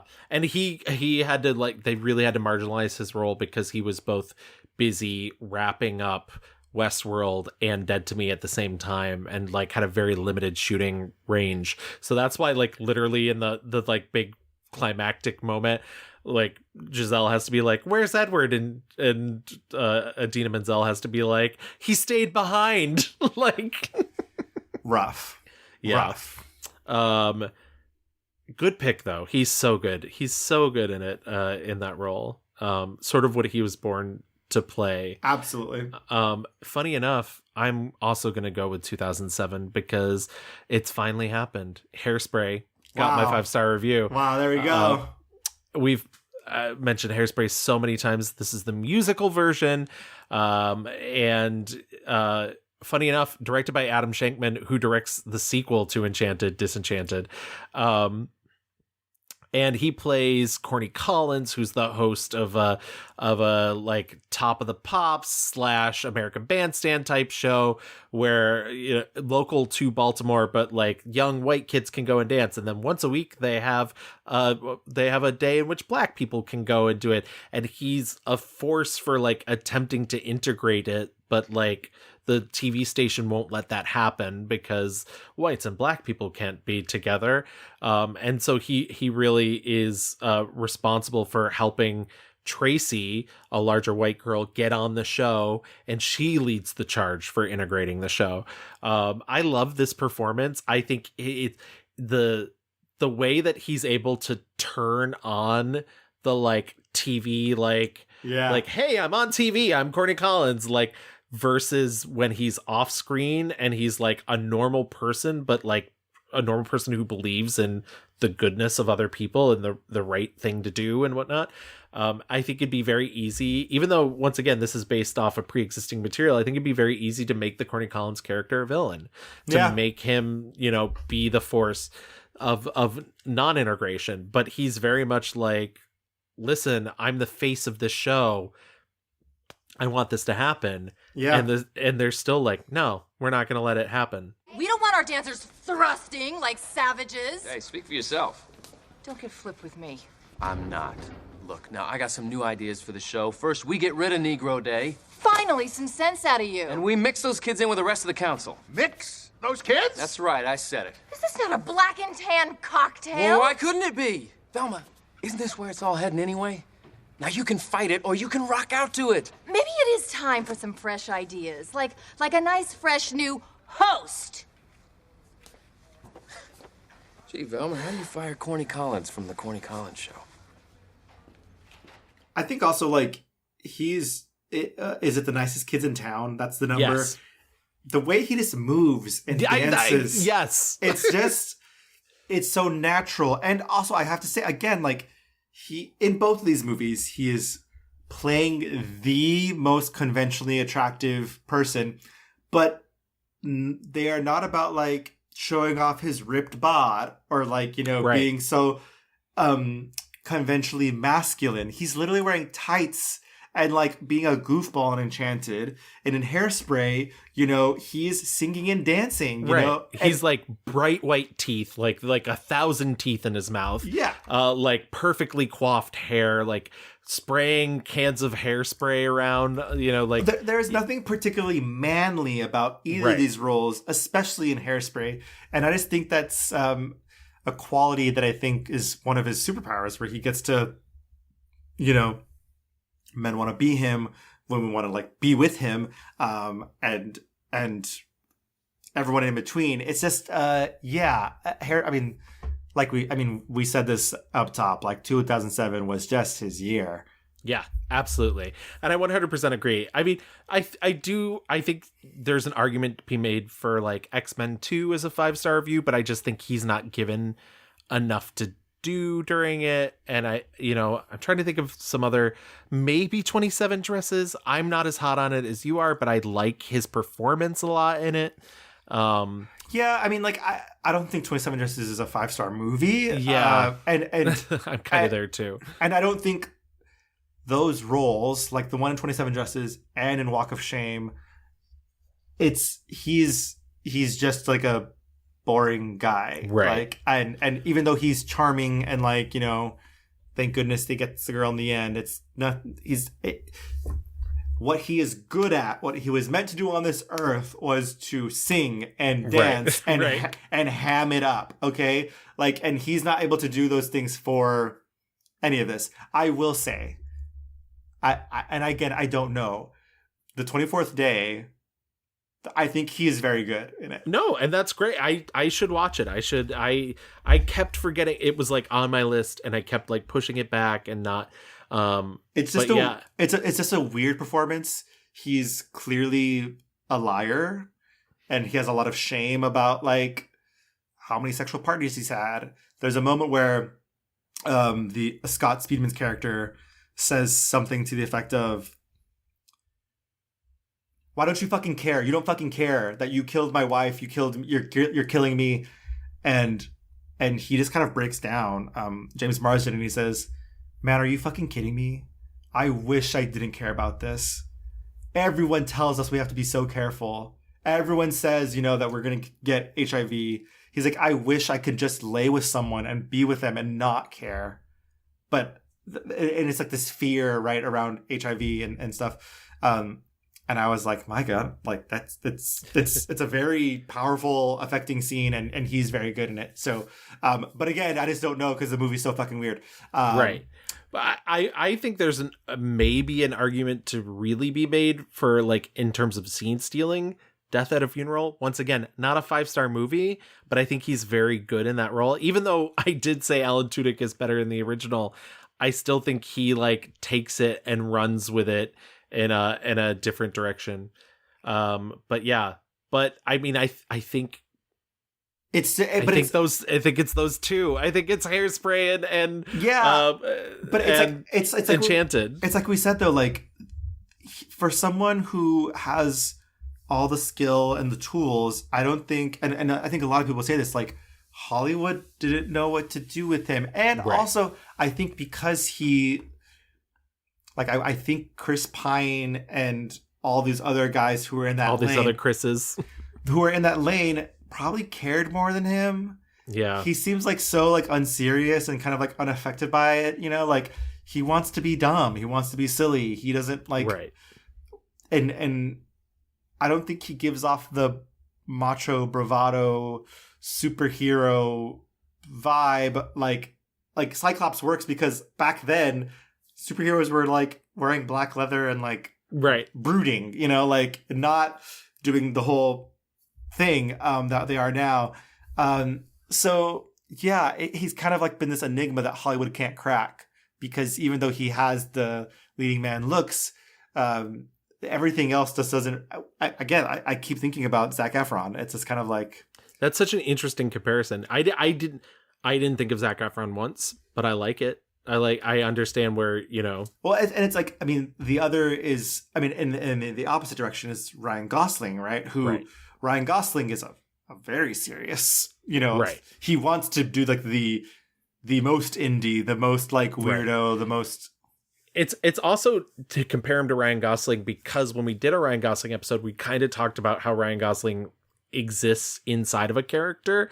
Like he puts on a fake voice to do interviews and stuff, and James Marsden doesn't have any of that artifice, and I think that's part of it, you know, as well too, is like that.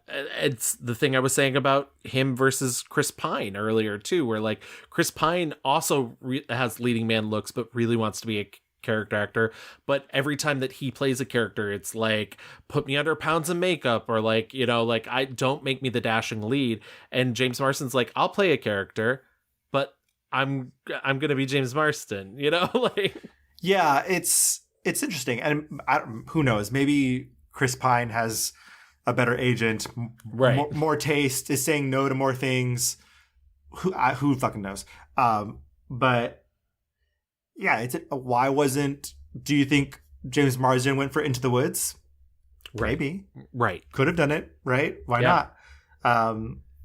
Interesting. Very interesting to ponder and think about. I had no idea we were going to get this deep into the weeds with James Marsden, and yet here we are. Here we are. This is what we're here for. Before we get into our fast forward, why don't we do our mixed reviews review? My 1-star review is 2013's As Cool as I Am. And my 1-star review is 2006's Lies and Alibis. My 5-star review is 2007's Enchanted. And my 5-star review is also in 2007 with Hairspray. All right, let's get into our fast forward.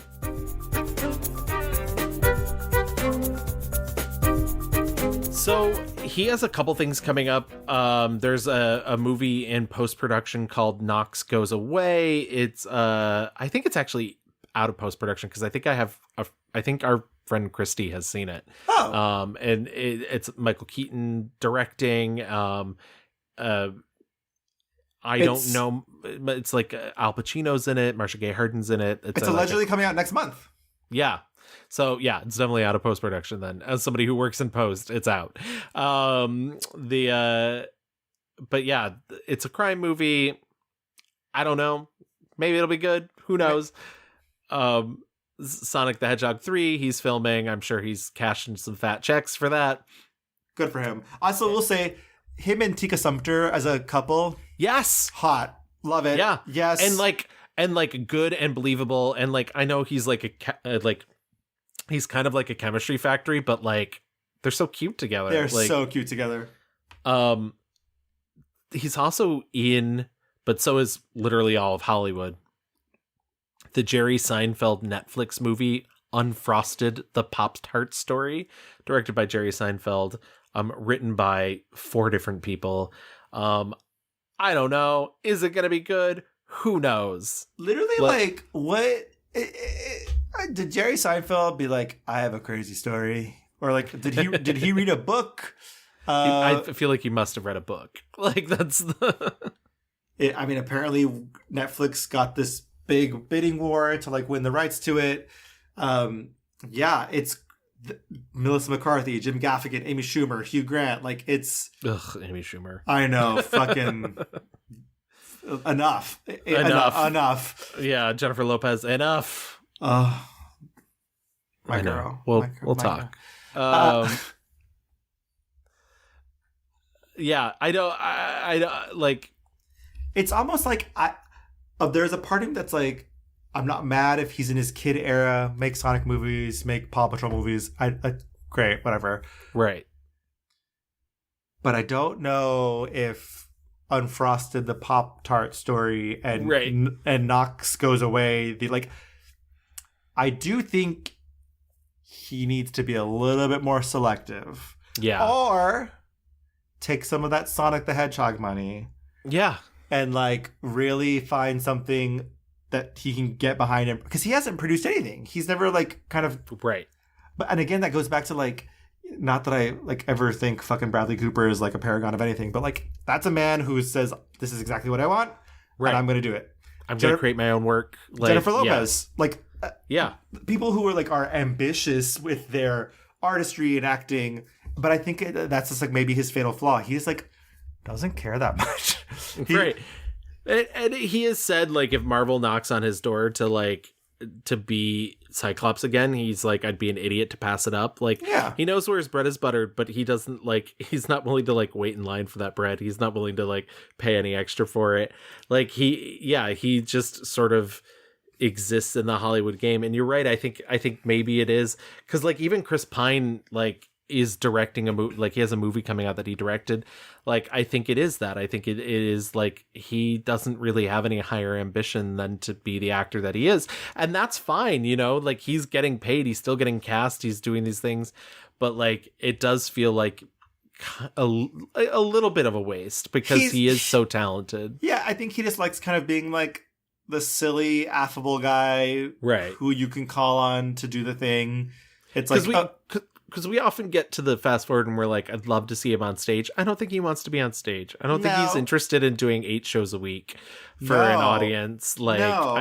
He's got kids and everything. And I was thinking about this though. What a gag it would be if he did because Hugh Jackman's now too old, if they made a film out of the boy from Oz, or because he can do an Australian accent, or if they did another version of the Music Man and he just took it out from under. Like, I mean, yeah, that would be a gag.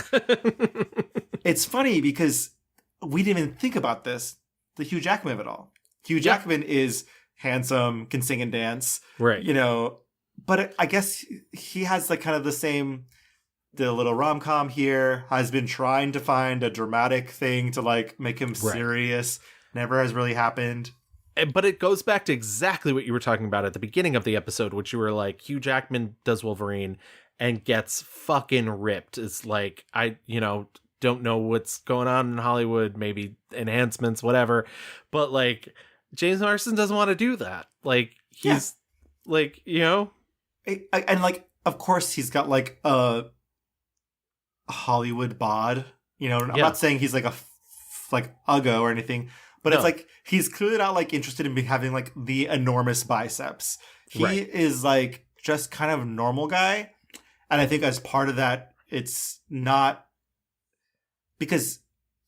And here's the thing: he's not a theater person. Hugh Jackman is a theater person, and he's so sincere and is so earnest in wanting the thing. And I think Ryan Gosling's the same way. I think Chris Pine's the same way. James Marsden, he's too cool. He's like he's kind of like the stoner slacker friend who's like, yeah, I can do that, but like I don't want to work for it. James Marsden, stoner slacker. Say that. But yeah, I do. Maybe with jury duty, there will be some more pathways opening up for him. It's a little bit insane that he hasn't taken advantage of like the streaming of it all. Like there are so many movies. Like why hasn't Amazon giving a movie? Why? But I think it's because he's been doing all the TV stuff. I think it's truly that. Like because he did The Stand, which was Paramount Plus. Like Dead to Me is Netflix. Westworld HBO, but like it's that sort of, or even like the shock. I truly think him doing jury duty is maybe the most shocking thing he's done forever, because it truly doesn't, like if he were as like not as interested, then I feel like he wouldn't have done jury duty, and so that's maybe like the exception that proves the rule or whatever. But would Chris Pine have done that? Would Ryan Gosling have done that? Would Hugh Jackman like James Marsden was the perfect amount of famous, the perfect amount of silly fucking guy who's affable. Everyone knows him because we all know Cyclops. We all know The Notebook. We all like he's not even who's the Matthew McConaughey. Yeah. Who has done, like the rom-coms, this drama stuff. Matthew McConaughey was able to like graduate into like actual A-list, status. But Matthew McConaughey wouldn't do this shit, like right. I don't mean this as a slight, but like James Marsden has always hovered in the B-list status. But I don't think it's a combination of like him not being ambitious and also Hollywood not knowing what to do with him.